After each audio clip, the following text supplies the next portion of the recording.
Hello my dear YouTube family. ఎలా ఉన్నారు? బాగున్నారా? నేను చాలా బాగున్నానండి. మీరు చూస్తున్నవి ఏమై ఉంటాయని అనుకుంటున్నారు? చెప్పండి. అవి మిరప మొక్కకు కాసిన మిరపకాయలండి. భలే అందమైన కలర్‌లో, అందమైన విచిత్రమైన షేప్‌లో ఉన్నాయి కదా! వీటిని బిషప్ క్రౌన్ చిల్లీ టైప్ అంటారండి. బిషప్ క్రౌన్ అంటే అదే అలా బిషప్ క్రౌన్‌లా ఆ షేప్‌లో ఉంటుంది కాబట్టి అలా అంటారనమాట.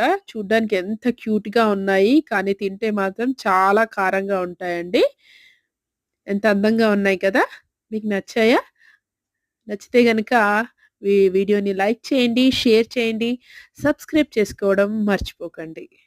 Thank you.